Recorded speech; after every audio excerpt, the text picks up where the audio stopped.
오늘부터 베드로 전서를 좀 함께 살펴보도록 하겠습니다. 베드로 전서 1장 1절부터 9절까지 좀 보겠습니다. 예수 그리스도의 사도 베드로는 본도 갈라디아, 갑바도기아, 아시아와 비두니아에 흩어진 나그네 곧 하나님 아버지의 미리 하심을 따라 성령이 거룩하게 하심으로 순종함과 예수 그리스도의 핏부림을 얻기 위하여 택하심을 받은 자들에게 편지하노니 은혜와 평강이 너희에게 더욱 많을지어다. 우리 주 예수 그리스도의 아버지 하나님을 찬송하리로다. 그의 많으신 긍휼대로 예수 그리스도를 죽은 자 가운데서 부활하게 하심으로 말미암아 우리를 거듭나게 하사 산 소망이 있게 하시며 썩지 않고 더럽지 않고 쇠하지 아니하는 유업을 있게 하시나니 곧 너희를 위하여 하늘에 간직하신 것이라. 너희는 말세에 나타내기로 예비하신 구원을 얻기 위하여 믿음으로 말미암아 하나님의 능력으로 보호하심을 받았느니라.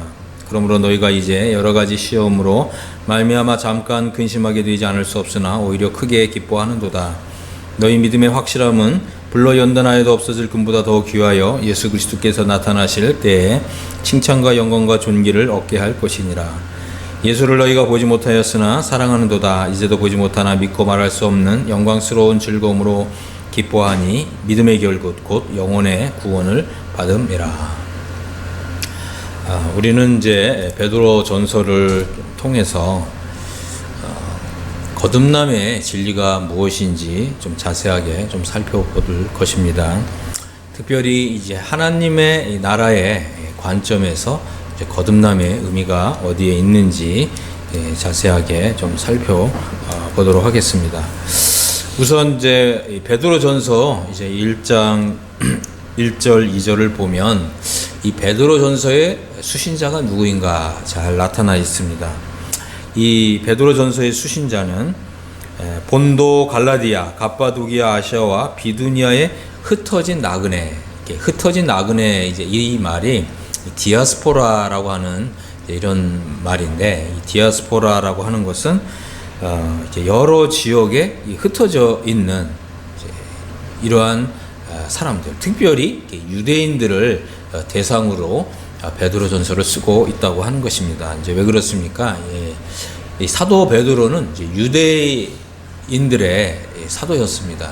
그래서 베드로는 이제 이 사도권을 가진 사람으로서 이제 그 유대인들을 대상으로 이 베드로 전서를 쓰고 있다고 하는 것입니다.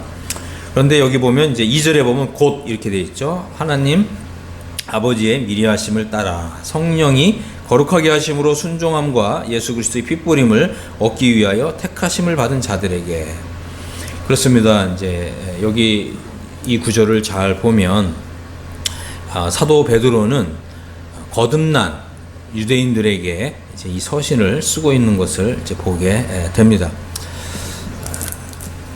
거듭났다고 하는 것은 이제 하나님 아버지의 미리 하심을 따라서 예정함을 받아서 이제 성령께서 거룩하게 하셨고 또 순종에 이르도록 순종에 이르도록 성령님이 거룩하게 하셨다.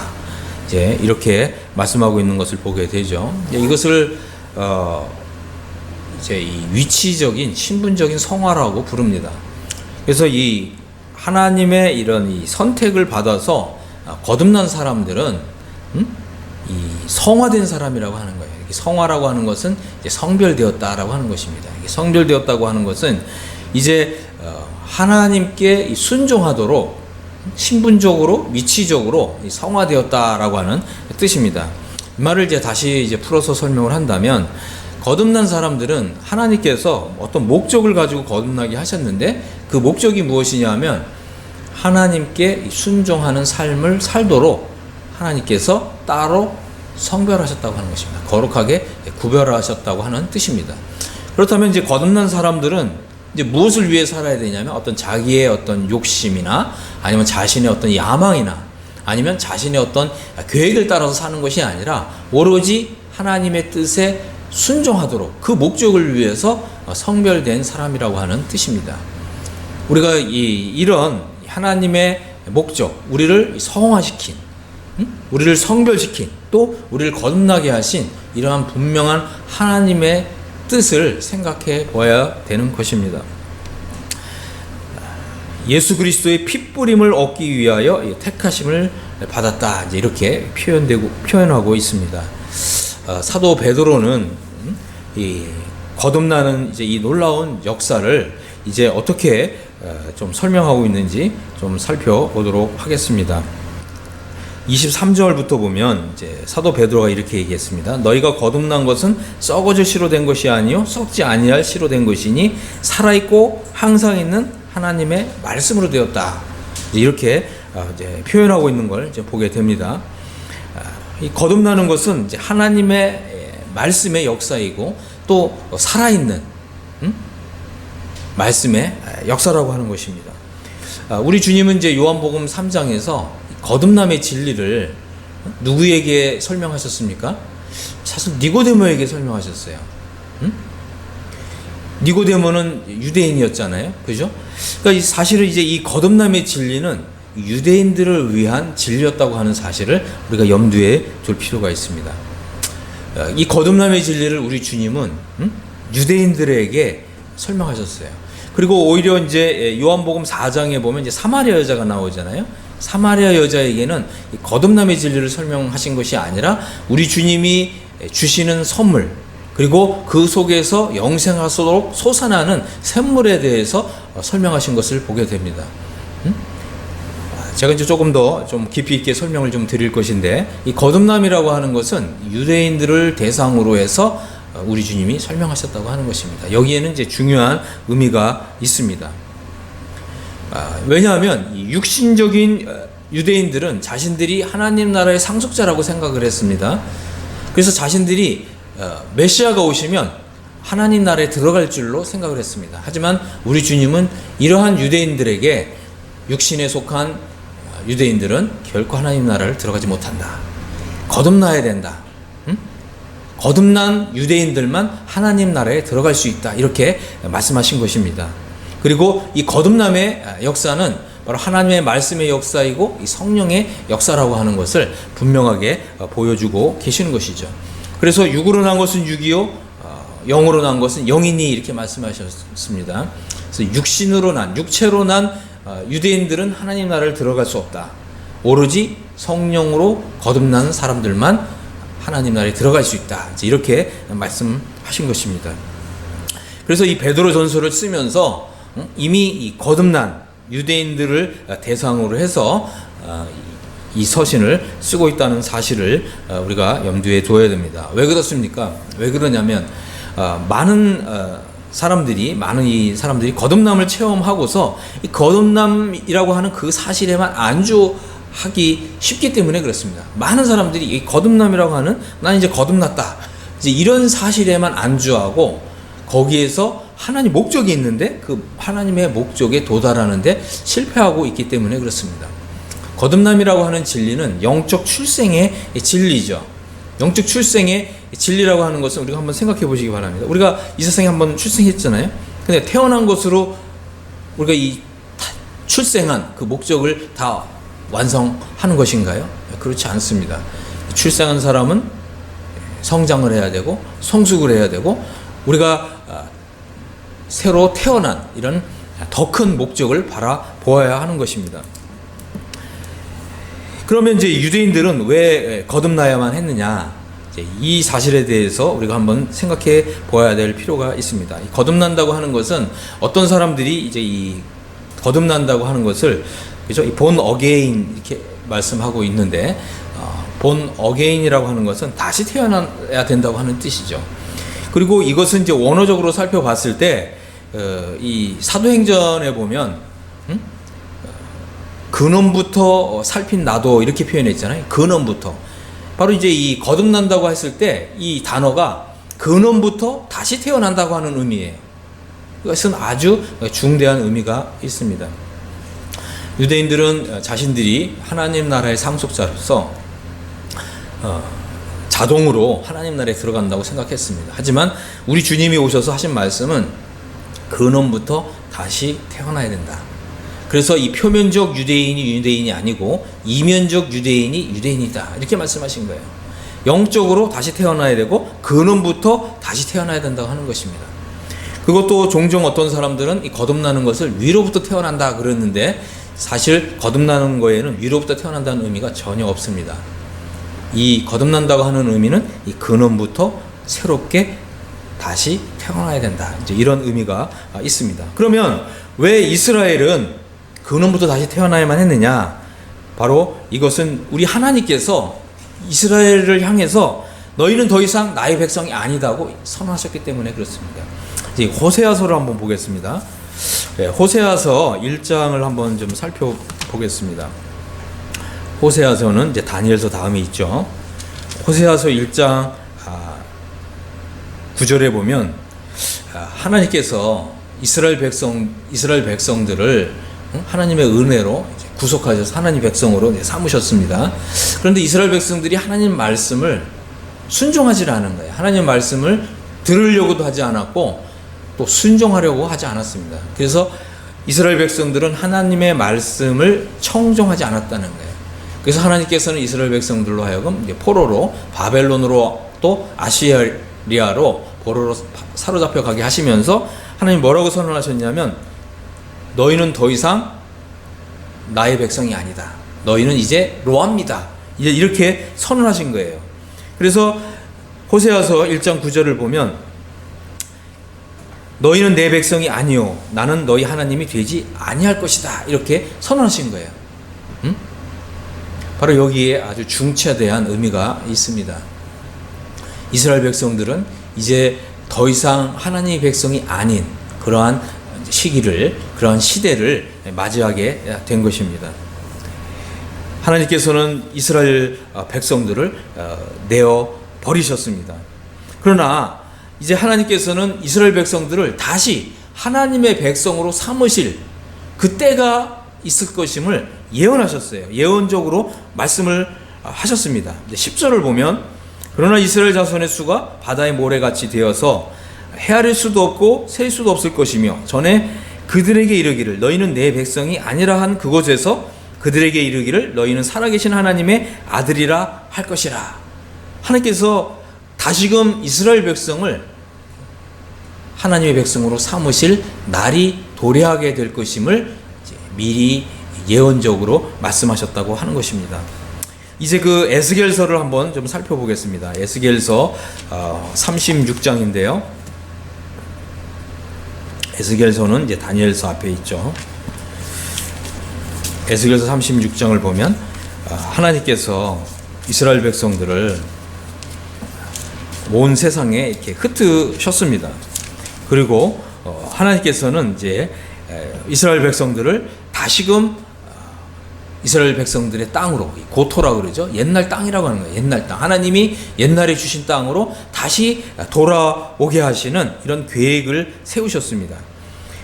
36장 24절을 보면 내가 너희를 여러 나라 가운데서 인도하여 내고 여러 민족 가운데서 모아 데리고 고국 땅에 들어가서 맑은 물을 너희에게 뿌려서 너희로 정결하게 하되 곧 너희 모든 더러운 것에서와 모든 우상 숭배에서 너희를 정결하게 할 것이며, 또 새 영을 너희 속에 두고 새 마음을 너희에게 주되 너희 육신에서 굳은 마음을 제거하고 부드러운 마음을 줄 것이며, 또 내 영을 너희 속에 두어 너희로 내 율례를 행하게 하리니 너희가 내 규례를 지켜 행할지라.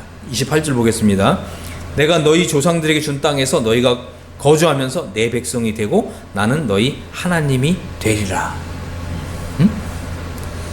그렇습니다. 거듭나는 것은 바로 이제 과거의 하나님의 말씀에서 불순종한 데에서 근원부터 새로 태어나서 새로 태어난 거룩한 백성이 되어서 우리 주님이 이제 왕으로서 통치하시는 그 나라에 하나님의 백성들을 바로 이 주권 국가로 세우시는 이런 놀라운 계획을 말씀하신 것입니다.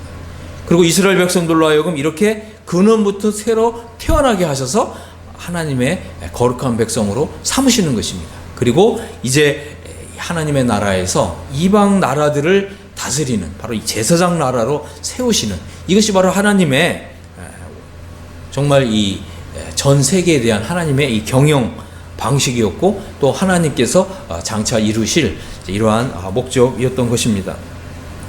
그런데 참 놀라운 것은 또 뭐냐면 이제 스가랴서를 한번 보겠습니다. 스가랴서 찾으셨죠? 2장 11절에 보면 그날에 많은 나라가 여호와께 속하여 내 백성이 될 것이며 이렇게 말씀하셨어요. 그러니까 다시 말씀을 드린다면 하나님께서는 이스라엘 백성들을 다시 태어나게 하셔서 하나님의 백성으로 삼으실 뿐만 아니라 많은 나라가, 여기서 이제 이 많은 나라라고 하는 단어는 이방인들을 가리킵니다. 이방인들도 바로 여호와께 속하여 하나님의 백성으로 삼으실 것을 하나님께서 약속하셨습니다. 그렇기 때문에 이제 장차 우리 주님이 다스리시는 이 그리스도의 나라가 이 땅에 세워지게 되면 유대인들이 거듭나서 하나님의 거룩한 백성이 되고, 마찬가지로 이방인들도 하나님의 거룩한 백성이 되게 하시는 이러한 하나님의 원대한 뜻을 여기서 말씀하셨던 것입니다. 이것은 이제 장래에 이루어질 하나님의 계획이었습니다. 그래서 우리가 또 아주 흥미로운 또 단어가 하나 있는데, 이 마태복음 19장을 보면 이제 이런 말씀이 있습니다. 하나님께서는 이렇게 장래에 유대인들을 거듭나게 하시고 또 이방인들을 거듭나게 하셔서 하나님의 백성으로 삼으실 이런 계획을 가지고 계셨습니다. 그리고 하나님께서는 하나님의 말씀과 성령의 역사를 통해서 죄로 인해서 더러워진 이러한 사람들을 깨끗하게 하시고 거룩하게 하시고 정결하게 하시고 또 하나님의 영을 그 속에 두어서 하나님의 거룩한 백성으로 삼으실 이러한 계획을 가지고 계셨습니다. 그런데 이제 마태복음 19장 28절에 보면 주님이 바로 이러한 때를 내다보시면서 이렇게 말씀하셨어요. 내가 진실로 너희에게 이르노니 세상이 새롭게 되어 세상을 새롭게 하신다는 거예요. 그런데 이 단어가 거듭난다고 하는 단어하고 같은 단어라고 하는 것입니다. 다시 말씀을 드릴까요? 하나님께서는 세상을 거듭나게 하신다는 거예요. 그래서 이 거듭나는 대상이 사람뿐만 아니라 이 세상, 이 세계도 거듭남의 대상이 된다고 하는 것입니다. 그리고 이 거듭난다고 하는 단어는 또 마찬가지로 이 중생한다고 하는 단어하고 같은 단어입니다. 그래서 이 신약 성경에는 이 중생한다고 하는 단어가 이 두 군데서 사용되었는데, 또 한 구절이 바로 이제 디도서이죠. 디도서 3장 5절에 보면 우리를 구원하시되 우리의 행한 바 의로운 행위로 말미암지 아니하고 오직 그의 긍휼하심을 따라 중생의 씻음과 성령의 새롭게 하심으로 하셨나니 이렇게 말씀하셨는데, 이 중생의 씻음, 이 단어가 거듭난다고 하는 단어하고 같은 단어라고 하는 것입니다. 그래서 이 세상도 중생한다는 거예요. 그러니까 여러분이 이 두 가지 구절을 표시해 두시고 마음에 이렇게 잘 새겨 두실 필요가 있습니다. 신약 성경에서 사용된 중생이라고 하는 이 단어, 원어적으로 이 같은 단어라고 하는 것입니다. 하나님의 마음에 가지셨던 것은 바로 이것입니다. 이 하나님의 말씀과 성령의 역사를 통해서 하나님께서는 과거에 이 죄인들을 이 죄악에 물들어 있고 죄에 의해서 이 더럽혀진 이런 사람들을 하나님의 말씀에 의해서 하나님의 이 씻으시는, 하나님께서 물처럼 깨끗하게 씻으시는 물의 말씀의 작용을 통해서 깨끗하게 해주시고, 또 성령에 의해서 성령으로 다시 태어나게 해주셔서 이제 이 성령으로 난 것은 영이니 이렇게 말씀하신 대로 영적인 이런 하나님의 백성으로 삼으셔서 그들로 하여금 하나님의 거룩한 백성으로 또 삼으셔서 또 이 하나님의 나라에서 바로 이 제사장 나라가 되도록 하시는, 바로 이러한 것이 하나님의 놀라운 계획이었는데, 하나님께서는 바로 이 그 그리스도의 나라가 이 땅에 완전히 이루어지기 전에 바로 이 하나님의 말씀과 성령의 역사로 또 이 복음을 믿는 사람들에게 그 영혼이 거듭나게 하심으로 지금 그 거듭남의 그 역사, 그 중생의 역사를 지금 미리 맛보도록 하시는 사람들을 지금 선택하셨다고 하는 것입니다. 이것이 바로 하나님 아버지의 미리 하심을 따라서 이제 성령의 거룩하게 하심으로 순종에 이르게 하시고 예수 그리스도의 핏부림을 통해서 하나님의 거룩한 백성으로 삼으시는 이 어마어마한 역사를 장차 이루어질 일인데 미리 앞선 일종의 예고편과 같은 이런 역사를 지금 하고 계시다고 하는 것입니다. 하나님께서는 하나님의 말씀과 성령의 역사를 통해서 지금 거듭나게 하시고 또 예수 그리스도의 그 십자가의 사역의 완성과 또 부활의 역사 덕분에 우리로 하여금 이제 산소망이 있도록 하셨습니다. 여기서 이 산소망이라고 하는 단어는 이제 참으로 매우 중요한 단어인데요. 이것은 장래 우리 주님이 영광의 왕으로서 이 땅에 오실 때 이루어질 그 위대한 구원의 역사를 가리키기 때문에 그것을 산소망이다 이렇게 표현하고 있습니다. 다시 말씀을 드린다면 지금 이 거듭나게 하시는 역사는 우리 주님이 영광의 왕으로서 오셔서 이 땅에 이루어질 바로 그 위대하고 영광스러운 그 사역을 바라보고 있다고 하는 것입니다. 바로 살아있는 소망으로서 바라보게 하신다고 하는 것입니다. 그래서 이 사도 베드로는 우리 주님이 이 땅에 영광의 왕으로서 오셔서 이 땅에서 이루실 그 영광스러운 그 날을 바라보면서 그것을 이제 1장 5절에서는 너희는 말세에 나타나기로 예비하신 구원을 얻기 위하여 믿음으로 말미암아 하나님의 능력으로 보호하심을 받았다 이렇게 선언하고 있는 것입니다. 여기서 이 사도 베드로가 거듭남과 구원을 따로 구분하고 있다고 하는 사실을 바라보아야 됩니다. 사도 베드로는 이 거듭남과 바로 이 구원을 따로 구분하고 있다고 하는 것입니다. 예를 들자면 이제 베드로전서 2장에 보면 베드로가 어떻게 말하고 있습니까? 2장 2절을 보면 갓난아기들 같이 순전하고 신령한 젖을 사모하라. 이는 이로 말미암아 너희로 구원에 이르도록 자라게 하려 함이니라 이렇게 표현하고 있죠. 갓난아기들 같이 우리는 거듭난 사람들입니다.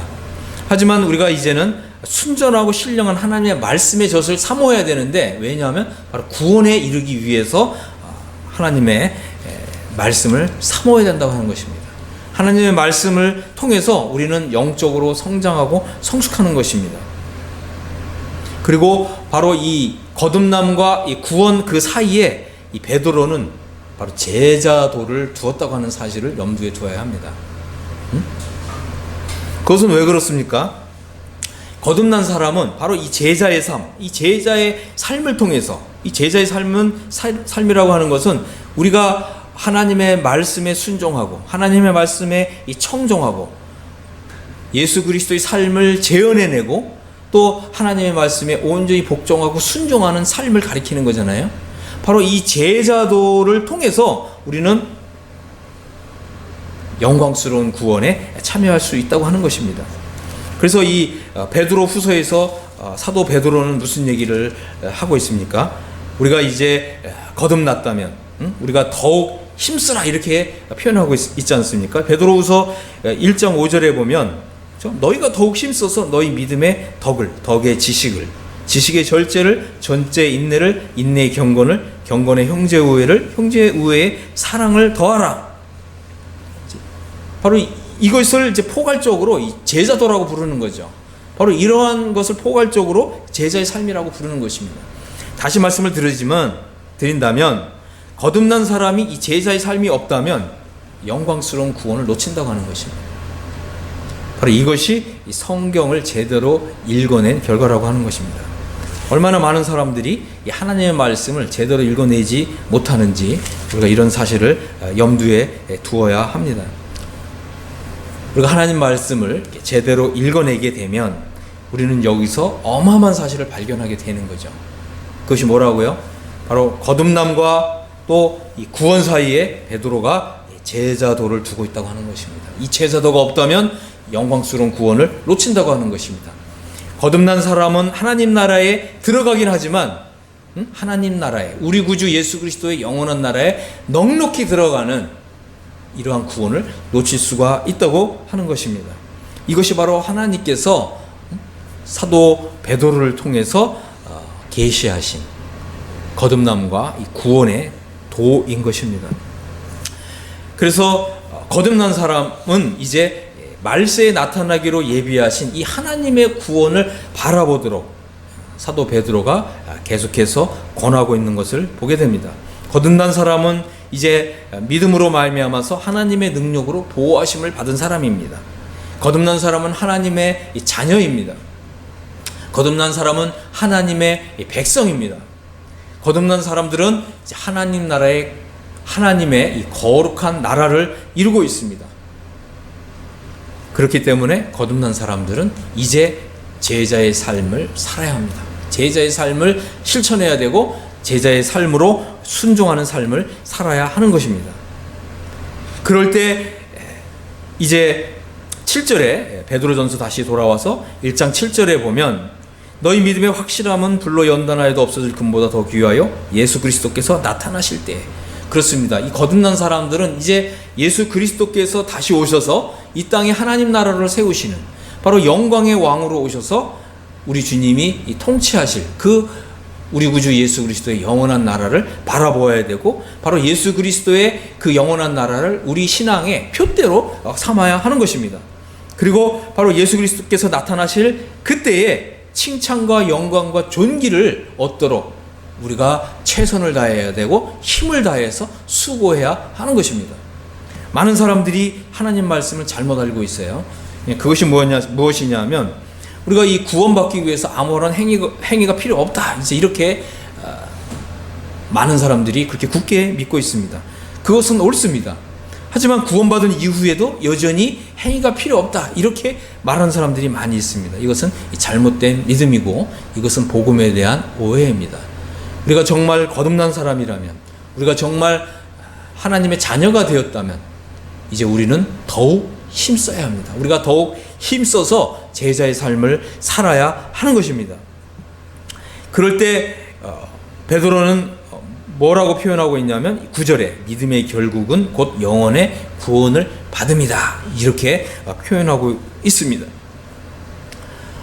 우리는 나를 이 죄악에서 건져주시고 나를 하나님의 말씀과 성령의 역사에 의해서 깨끗하게 하시고 거룩하게 하신 우리 주 예수 그리스도의 그 은혜와 사랑을 생각하면서 우리가 예수님을 보지 못하지만 우리가 예수님을 사랑하고 바로 우리가 예수님을 사랑하기 때문에 바로 거룩한 삶을 살고 이 성화의 삶을 살아내야 하는 것입니다. 이것은 한편으로는 거룩한 의무입니다. 또 한편으로는 거룩한 특권입니다. 성화의 삶을 산다는 것, 이것은 곧 제자의 삶을 사는 것이고 곧 제자의 도를 이루는 것입니다.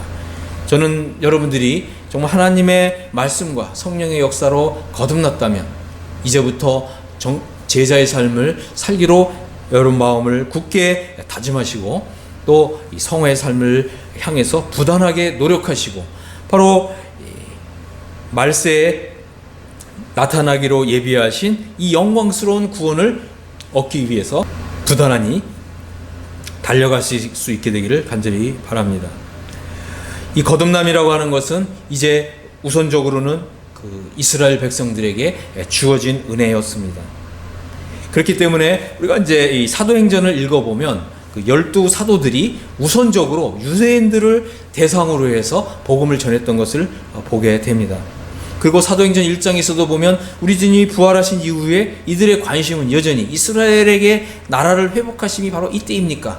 이스라엘 나라를 회복하는 그런 일에 더 많은 관심을 가졌던 것을 보게 됩니다. 오히려 유대인들을 대상으로 유대인들을 중심으로 해서만 복음을 전했던 것을 보게 됩니다. 정말 이방인들에게 이 거듭남의 진리를 소개하는 일은 또 좀 등한히 했던 이런 부분들을 보게 됩니다. 왜 그렇습니까? 이 거듭남이라고 하는 이런 진리 자체가 바로 이스라엘을 위한 하나님의 은혜였기 때문에 그렇습니다. 그렇기 때문에 이 거듭난 유대인들은 미래 이스라엘 나라의 영광과 또 그 회복을 바라보았고, 또 하나님 나라가 이 땅에 도래했을 때 이스라엘이 들어가고 또 차지하게 될 그 영광스러운 그 자리를 내다보고 있었기 때문에 그렇습니다.